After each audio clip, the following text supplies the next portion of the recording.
Paying off your mortgage is stupid. Here's why. Now, caveat to that, I did an Instagram reel and I got a load of crap for it, but it really is stupid if you're looking to build your portfolio. Most billionaires in the world have huge amounts of debt. Most multimillionaires in the world, especially in property, have huge amounts of debt. And I'm going to break down how you can get access to unlimited money through remortgaging, and more importantly, why debt is important to you.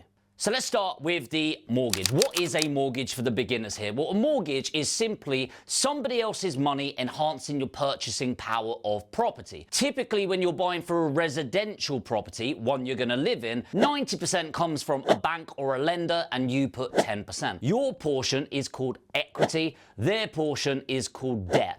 And the thing is, ultimately, they take more risk than you because they're putting in a lion's shares of the money. Now, if you're a buy-to-let investor like me, and I love boring vanilla buy-to-let properties, then typically you need to put in 25% and other people need to put in 75%. By other people, I mean the banks and the lenders. Now, people always ask me, as a buy-to-let investor, why do we need to put in 25% deposit whilst other people need to put in 10%? And it's to do with the risk tolerance of the bank. Now, if you think, if you're going to lend somebody money on a vacant property, it's empty or it's their home they're living in, it's really easy to kick them out because they haven't paid the mortgage. However, when you've got a tenant in, it's not that simple. You need to go through the eviction process, through Section 21, Section 8.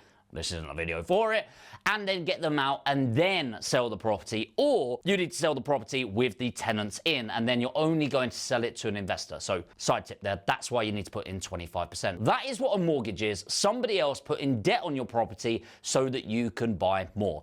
Next is, why is it important as an investor? Jamie, I'm not being funny. If I buy a £100,000 property and I buy it in cash and I get £650 rent a month, that's going to be, what is that, about 8,000 a year? Yeah, we'll go with that. 8,000 a year, and that's all coming to me just minus the maintenance, right? Whereas if I bought 4 properties with the same 100,000 and I put 25 grand in each, after all the costs and the debt and the cost of finance, surely I'm making the same amount of money, right? Well, yes, actually, and no. So most people, when they get into buy-to-let investments, what they think is that, oh, I'm going to become financially free, I'm going to quit my job on buy-to-lets. Very, very unlikely. Let's face it, like incredibly unlikely. But you are right in creating financial freedom, i.e. property will make most of us millionaires when you own it. And it's all about how many you own. And this is because of something called capital growth, or sometimes you'll hear it as capital appreciation. So what happens in basic economics? You've got supply versus demand, and when demand is higher than supply, prices in general go up. Now, this is what happens in property. It's happened for almost 1,000 years, since 1086, the Doomsday Book, where property prices have doubled almost every 10 years. Now, will that continue every 10 years? I don't know, but 1,000 years of evidence is pretty good for me. So what happens is more people want to buy these properties than we're able to build, and so the value goes up. So over the long term, by the way, we're looking at about 7.9% capital growth. But let's say 5% just to be conservative. Well, if we've got 5% growth on a £100,000 property, then it's £5,000.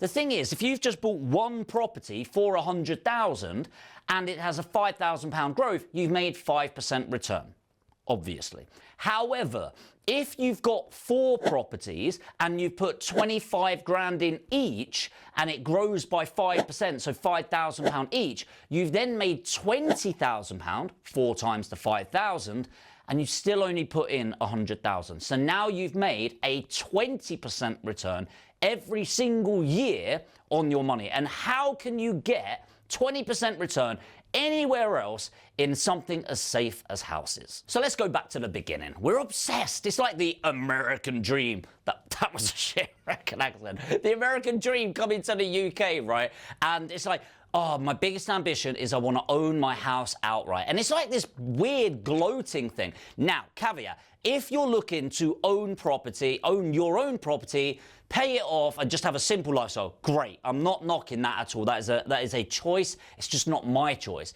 I want to build my wealth. I want to look after my kids, my grandkids, and so on. I want to leave a legacy out there. And so, if you think about how you build a portfolio, it's with debt. What is the number one cheapest debt in the UK by far? Mortgages. All right? So if you've got your residential, and by the way, not just mortgages, it's the mortgage on the house that you live in. So say, for example, I'm actually refinancing my house right now, pulling out about 300,000, and people are like, what? If you're so wealthy, Jamie, how comes you've got debt? It's like, I got wealthy because of the debt. Like, you need to understand this. It's like debt used properly makes you wealthy. And we grew up like this, right? We end up sort of got credit cards, oh, be careful. Oh, a personal loan, oh, be careful. It's like, no, debt is good if you use it to help you grow. Yes, I understand getting out a 30 grand personal loan for a car that you definitely don't need is almost definitely a terrible idea financially. However, getting out loans to enhance your marketing, your education, and your investments, your assets, is always going to be good. So right now, I'm pulling out about 300,000 from my house, and I'm getting it at 4%. That is insane. In my area, 50 grand can buy you one property. So like 300,000 for me will end up buying me 6 properties, each one after debt, after maintenance, etc. will be paying me out about, I don't know, £200 a month each. That's going to be £1,800. But I'm also going to get, roughly, because in my areas that I pick, we get about a 7% capital growth year on year. Always select the right areas, by the way. So 7% growth. Let's say they're 100 grand properties, which they're not, they're higher, so it's even more money than this. That's 6 properties, 7 grand a piece. So 42,000 a year, plus we've got the rents. We said 200 times 6, 1,200. I think I said that differently earlier. So we'll times that by 12, which is 14,400. 12 times 12 is there. Quick maths. And then we've got 14,400 plus the 42,000. We've got a shitload of money is what we're saying. And if you think that has cost me, let's say in interest payments, that's going to cost me about 1,200 a month in general. So it's probably going to wash its face on there. And then the capital growth is making me over £40,000 a year. So that sounds great, Jamie. How do I get access to it? Well, most people don't have a house that's paid off. All right, but they do have a house with something like 40, 50, 60% equity. And the thing is, you only need to hold 10% equity for the banks to be happy in most situations. Now, obviously, you need to look at your financial situation, etc. But what you end up doing is make sure you check in with a broker. You want to make sure there's no early redemption charges. And what that will be is if you've got a 2-year loan, there will be a 2-year fixed rate and then it goes to variable. But if you take off the finance within the first 2 years, you'll need to pay a penalty. Same as if you've got a 5-year mortgage, you get into 5 years. If you pay it off early, same sort of thing. And then what you do is a mortgage lender will come out and value your property. Now, even though you've got debt on it, because the value of the property has gone up, they'll come out, look at your earning situation and go, look, based on this mortgage, based on your financial situation, we can lend you this amount. So for me, that 300,000 more was what they said they could fund. And then I end up paying off the old mortgage. So let's say you've got a 100 grand mortgage. You get a new mortgage lender out. They say, we can give you 200,000.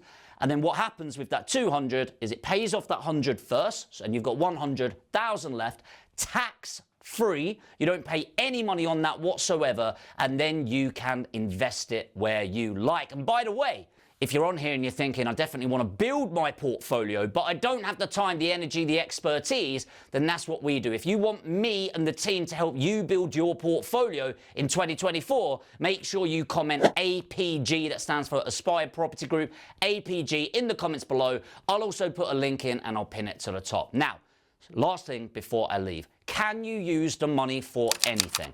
Yes, with most lenders. But it's really important to understand, if you go to your high street and NatWest and go in there and go, hey, I'd like to get a new mortgage, a lot of them will go, what are you using it for? And they're very particular about what you use it for, which to me makes no sense at all. It's like, it's not your money once you give it to me, right? It's my money.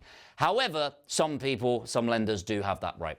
So you need to make sure you get a good mortgage broker. Make sure you tell them what you're going to use the money for, and so that they find you a lender that is absolutely fine with that. And by the way, that is most lenders. It's nothing to worry about. Now, I know that was a bit of a around the houses video, really, but I really want to drill into you that, number one, this is not financial advice. I'm not financially qualified in any way to give advice, so please don't take it as that. But more importantly, I want to reshape the way we think about debt. I grew up relatively poor in the grand scheme of things financially, and I definitely had it in my head for many years that debt is bad. I didn't get a credit card, I didn't get out any loans, anything, no finance, because debt is bad. And I remember at the time somebody saying to me like, oh, the Germans don't get debt and they're really good with money. And I was like, right, okay, cool, the Germans are great with money. And it really just sat with me. But actually, we're in a completely different culture. We're in an ownership culture. And ultimately, if you want to be successful, like truly successful, build up a multi-million-pound portfolio, it's almost definitely not going to happen if you're just relying on your cash. So, in my opinion, debt is good. Let me know what you think of debt in the comments. And again, if you're looking to build your portfolio actively right now, put APG in the comments. I'd love to help you. Remember, if you're new to the channel, make sure to hit the subscribe and the notification bell. It's our best way of knowing you got value. And on that note, if you did get value, make sure to tap the like button, and I'll see you in the next video.